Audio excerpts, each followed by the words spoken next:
قاضی صاحب نے بلا لیا یہودی کو، امیر المومنین بھی کٹہرے میں۔ قاضی صاحب کہنے لگے اس سے کہ زرہ تیری ہے؟ اس نے کہا جی میرے پاس ہے تو میری ہے۔ قاضی صاحب کہنے لگے حضرت علی سے گواہ آپ کو دینے پڑیں گے کیونکہ مقدمہ آپ نے کیا ہے، اگرچہ وہ امیر المومنین ہے۔ توجہ ہے بھائیوں کی، سمجھ آ رہی ہے باتوں کی؟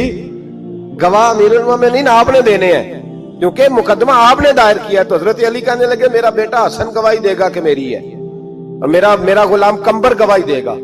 قاضی صاحب کہنے لگے حضور ان کی گواہی درست تو ہے پر میں نہیں تسلیم کرتا، اس لیے کہ بیٹے تو باپ کے حق میں بولا ہی کرتے ہیں، نوکر تو آقاؤں کے حق میں بولتے ہی ہیں، جائیں کوئی غیر جانبدار بندہ لے کے آئے جو گواہی دے۔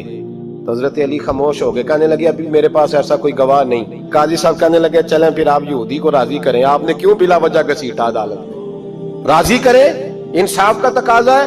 تو حضرت علی قریب گئے، کہنے لگے بھیا ناراض نہ ہونا، زرہ تو میری ہے، ناراض نہ ہونا، میں نے غلط مقدمہ نہیں کیا، علیحدہ بات ہے کہ میرے پاس گواہ نہیں تو میں کوئی بے انصافی نہیں کر سکتا، تو میرے ساتھ چل تجھے کھجوروں کا حلوہ کھلاتا ہوں تاکہ تو راضی ہو جائے۔ وہ یہودی کہنے لگا میں نے قاضی صاحب کا انصاف دیکھا اور جناب علی کا انصاف کے لیے کھڑا ہونے دیکھا تو میں مولا علی کے قدموں میں بیٹھ گیا۔ میں نے کہا علی جب تیری یہ شان ہے تو محمد عربی کا کیا مقام ہوگا؟ میں نے کلمہ پڑھنا شروع کر دیا۔ دیکھیں نا تقاضا پورا کیا ہے حضرت علی نے۔ تو وہ کہنے لگا علی تیرے انصاف کے رنگ نے نا، جملہ یاد رکھنا، کہنے لگا یہودی علی تیرے انصاف کے اس رنگ نے میرے دل سے کفر کی میل دور کر دی، تیرے عدل نے میرا کفر توڑ دیا، کفر۔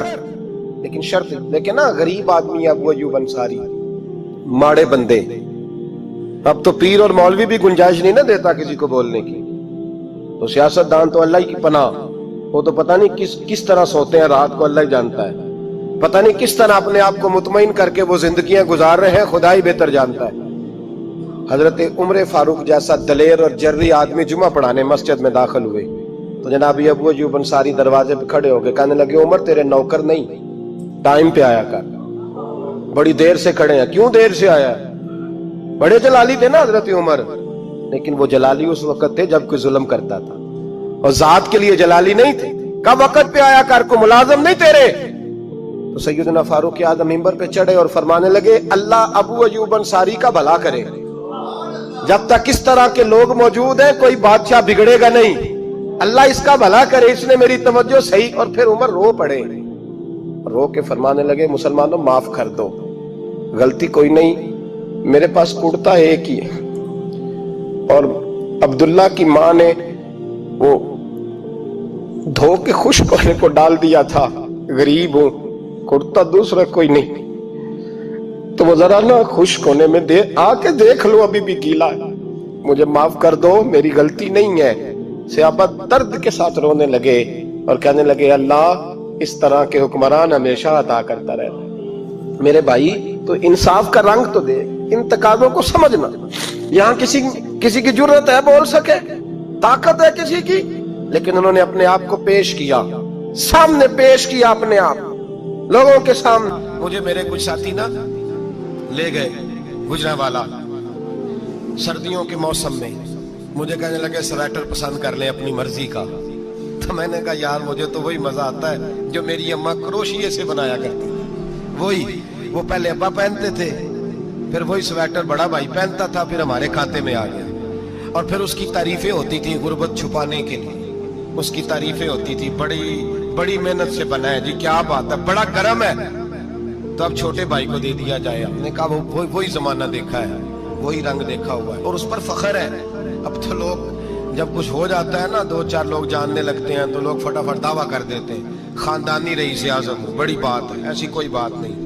جس کو اپنا آپ یاد رہتا ہے اسے خدا بھی یاد رہتا ہے، جسے اپنا آپ یاد رہتا ہے اسے رسول اللہ بھی یاد رہتے ہیں، جسے اپنا آپ یاد رہتا ہے اس کی نظر میں دوسرے لوگ بھی کچھ ہوتے ہیں، دوسرے لوگ بھی کچھ ہوتے ہیں۔ میں عمرے کے لیے حج کے لیے جاتا رہتا ہوں، رب مجھے اپنے فضل سے بلا لیتا ہے، تو میں ایئرپورٹ سے نیچے اترا تو ایک صاحب میرے جاننے والے تھے، دوڑ کے آئے اور مجھے کہنے لگے کیا بات ہے، سنا ہے اس دفعہ آپ سعودی ایئر لائن سے آئے، سیدھا مدینہ شریف آئے، کیا بات ہے آپ کی؟ اور میں نے کہا صاحب چھوڑ دیں، میں بھی جب پہلی دفعہ آیا تھا تو میں بھی بڑا گور گور کے ایئرپورٹ دیکھتا تھا، میں نے کبھی دیکھا جو نہیں تھا، میں بڑا گور گور کے دیکھتا تھا، کوئی ایسی بات نہیں ہے، یہ نظام قدرت ہے، بادشاہ کے فیصلے ہیں، وہ جب چاہتا ہے جس طرح کے چاہتا ہے فیصلے فرما لیتا ہے، تو یہ اس کے فیصلوں کی بات ہے۔ ہم لوگ نا جس حیثیت پہ ہوتے ہیں وہیں رہ جاتے ہیں، پچھلی بات بھول جاتے ہیں، اس لیے ہم چاہتے ہیں جو بھی ہمیں ملے جھک کے ملے، جو بھی آئے، اور یہ میرا آپ کا سب کا مشترکہ معاملہ ہے۔ میرے نبی پاک صلی اللہ تعالی علیہ وسلم نے صحابہ سے پوچھا تمہیں بتاؤں جنت کے بادشاہ کون ہوں گے؟ جنت کے عام لوگ نہیں، جنت کے، بولیے گا ذرا، جنت کے اللہ بادشاہ۔ جنت میں تو جانا بڑی بات ہے، حضور جنت کا بھی بادشاہ، ابن ماجہ میں لفظ ہے۔ تمہیں پتہ ہے جنت کے بادشاہ کون ہوں گے؟ تو میرے مصطفیٰ کریم صلی اللہ تعالی علیہ وسلم کے غلاموں نے کہا حضور ہمیں نہیں پتا۔ تو حضور نے فرمایا جنت کے بادشاہ وہ لوگ ہوں گے جنہیں دنیا میں کوئی بھی نہیں جانتا تھا، جن کے کپڑے سادے ہوتے تھے، جو غریب لوگ ہوتے، جو سفارش کرتے تھے تو ان کی قبول کوئی نہیں کرتا تھا، جو کسی کے ساتھ جاتے تھے تو ان کو مانتا کوئی نہیں تھا، وہ جنت کے بادشاہ ہوں گے، بادشاہ۔ اور فرمایا قیامت کے دن جب لوگ انہیں دیکھیں گے تو ان پر فخر کریں گے، رشک کریں گے، کہیں گے کیا بات ہے تمہاری، یہاں تو شوق ہی بڑا ہے۔ غریبوں نے بھی پوسٹر بنائے ہوئے ہیں، ڈاکوؤں، لٹیروں، چوروں کی تصویروں کے ساتھ لگوائے ہوئے، اپنے آپ کو بڑا کرنے کے لیے۔ عاجزی اختیار کریں، عاجزی اختیار کریں، اپنے آپ کو مٹانے کی کوشش کریں۔ رب کریم کے بندے آگے بڑھ بڑھ کے اپنا آپ دکھاتے نہیں، بڑا شوق ہے، پہلے فوٹو کھچا لو، باقی باتیں بعد میں ہوں گی، پہلے ویڈیو بنا لو، باقی کچھ اور بعد میں ہوگا پہلے۔ اب تو برسوں ترسوں مجھے ایک مولانا کہنے لگے کہ آپ سے میں نے، وہ یہاں جمعہ پڑھنے آتے ہیں کبھی کبھی، میرے دوست ہیں، کہتے ہیں آپ سے میں نے سنا تھا اگر کوئی نبی پاک کا فرمان ہے، اگر کوئی نذرانہ دے تو اس کو لے لو، اگر کوئی تحفہ دے تو اس کو، حضور نے فرمایا لے لو، اگر تمہیں کو دیتا ہے اپنی مرضی سے، مانگنا منع ہے، کوئی دے دے تو لے لو، ورنہ ایک وقت آئے گا تم مانگو گے تمہیں ملے گا نہیں، جب کوئی دے دے تو لے لو۔ کہنے لگے آپ نے کہا تھا کوئی دے دے، تو اس وقت سے میں کوئی سوٹ دیتا ہے مجھے میری مسجد کا نمازی تو میں لے لیتا ہوں، کوئی مجھے کوئی اور شے دیتا ہے تو میں آپ سے سن کے، تو اگر میری مسجد کا نمازی سوٹ پکڑاتے ساتھ فوٹو بھی کھینچے تو پھر میرے لیے کیا ہوگا؟ میں وہ خوشبو کی ڈبی دیتے ہوئے ساتھ فوٹو بھی کھینچے پھر میرے لیے کیا ہوگا؟ کہنے لگے رمضان میں یہ حال ہوا ہے کہ لوگ کپڑے دے رہے تھے اور فوٹو کھینچ رہے تھے، کیا چکر ہے، کہاں چلے گیا؟ غریب آدمی کی عزت نفس کو کچل ڈالا پکڑ کے، ایک جوڑا سال کے بعد امام کو دیا، اس کی بھی تصویر کھینچ کے فیس بک پہ دے ڈالی۔